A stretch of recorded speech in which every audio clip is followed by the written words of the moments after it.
Marine since I was a kid. And I know this sounds weird, but I didn't just want to be a Marine. I wanted to be a Marine in combat. It all started with old pictures of my father protecting villages in the Philippines, which I thought looked super cool.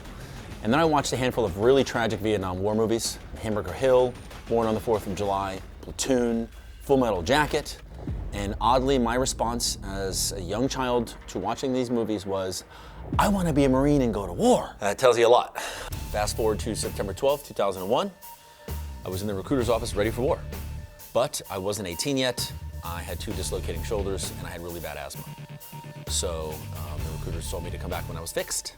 That's what I did. I fixed my shoulders, I fixed my asthma, I finished college, and then I finally fulfilled my dream of becoming a U.S. Marine.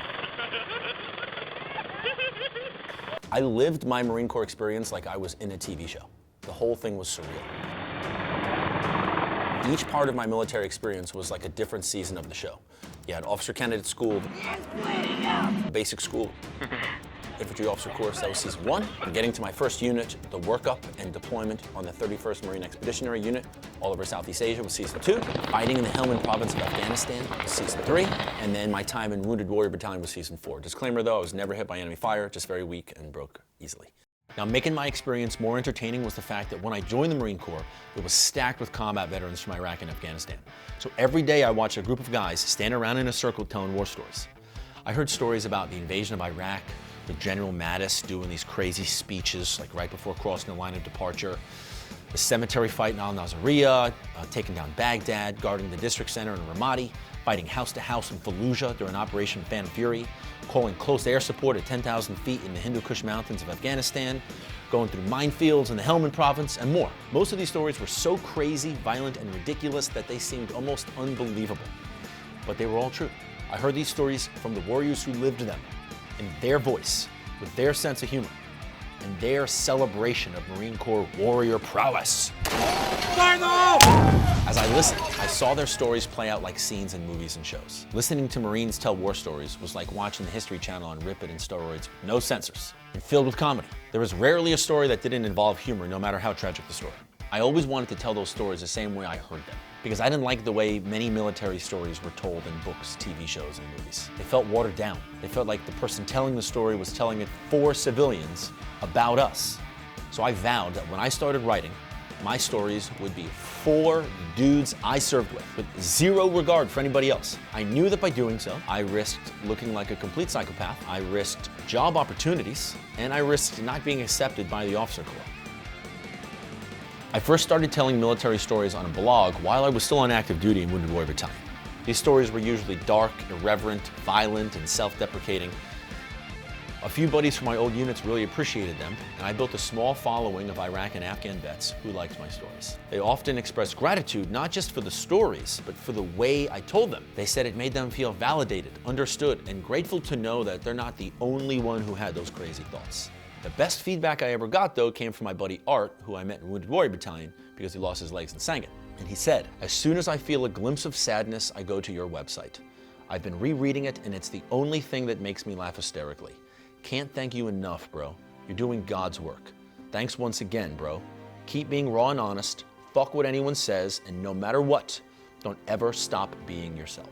And a month before I published my book, my friend and biggest supporter, Art, killed himself.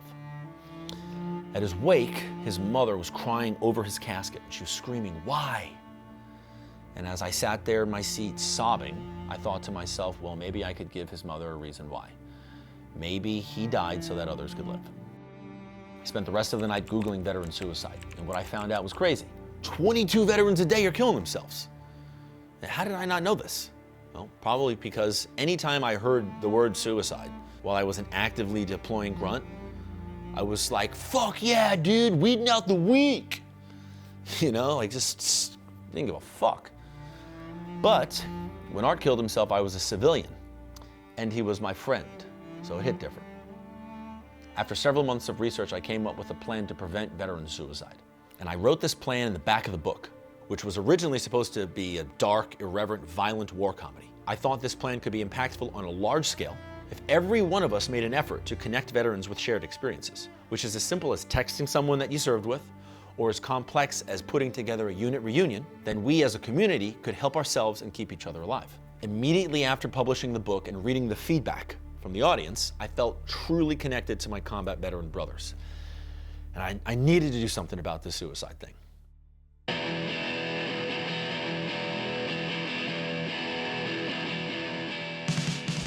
So my best friend Ryan Loya and I hosted an event in San Diego called the Silky 𝙎𝙧𝙚 that was intended to bring guys together that we went to Afghanistan with, and anyone else who wanted to come.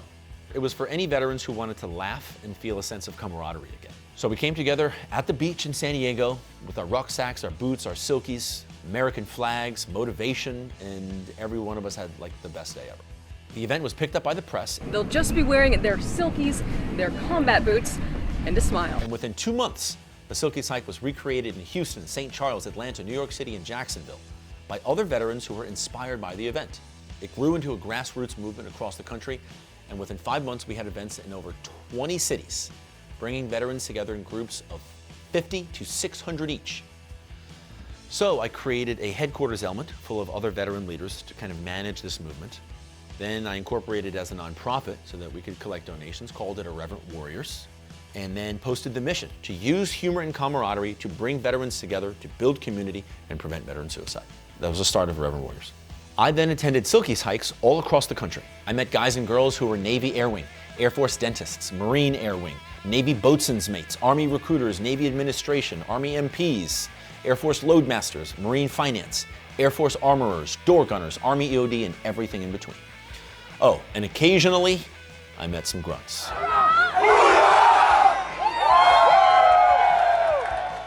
As I heard their stories, I saw each MOS like it was a hilarious show. And I came to love every part of the military experience, and I was able to see the beauty and the humor in it.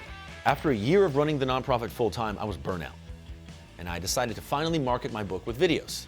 So I made a satirical video based on a tryout for Duffel Blog that was never accepted, and it was called "The First Woman to Graduate Infantry Officer Course Discovered to Have Penis." Is currently on legal hold, pending investigation for lying about her penis. And it immediately went viral. So I ran with that momentum, and I made one video a week for 6 weeks. Each video was a short satirical story about the military experience, and each video went viral. Would you rather suck 10 dicks one time or one dick 10 times, and why? I noticed several dozen comments that said, "I would pay for this." So I thought, all right, well, I don't have a job, and it would be fun to make videos for a living, make veterans laugh, so how do I make money selling videos? That led me to doing research in the veteran entertainment space back in 2015. I found Article 15, Matt Best, Jared Taylor, Yusha Thomas, a combat veteran, and John Burke. Those are the main guys. These guys were brilliant, and I wanted to be as good as them. But I didn't want my videos to market a product. I wanted my videos to be the product. So whatever I was gonna make had to be different and better than their videos because I expected the customer to pay for it. I knew I wasn't gonna beat Matt and Jared out on production value because these guys had the biggest studs in the community. They had guns, explosions, good cameras, hot chicks. Then there was a combat veteran, Drew Hernandez, Yusha Thomas, and John Burke. And those guys had brilliant writing and brilliant acting. They had sketches that were hilarious. A fucking midget? But no one was making long-form narrative shows about the military. No one even had series. That was the key. We had to make series. We had to produce real shows, casted with great actors who looked exactly like the people we served with. The uniforms and the sets had to be perfect, and produced with Hollywood-level production, but veteran and military-focused writing. Shut up and fuck me, bitch. We needed to bring our truth and our fucked-up sense of humor to the screen in a way that no one else had the balls to do. All of these things together would make it premium. I read that in the early days of HBO, they went above and beyond to give the audience something premium that they cannot get anywhere else. Then I studied the media companies in the space who were Task and Purpose, We Are the Mighty, and the All Warrior Network. I envisioned a company that would be completely funded by the community it served, not the sponsors and advertisers of the community. The company I wanted to build had to make entertainment as a product that was so good the customer would be willing to pay for it. The product would be television shows and movies about the military experience that accurately recreated, satirized, and celebrated our experiences in a way that no one else cared to do nor had the balls to do. Check. This company would collect the stories of our community, the characters, the badassery, the tragedy, the anger, the good, the bad, the ugly, and the comedy. By God, the comedy. Should we have taped his head? I don't fucking know. Try to like and then tell our stories our way, in the form of TV shows and movies that we all believe is for us. This company's very existence would be the greatest thank you for your service that our community has ever received outside of our paycheck. That, ladies and gents, is how Vet TV came to be. The first and only television network made for the military and veteran community that tells our stories our way. Welcome.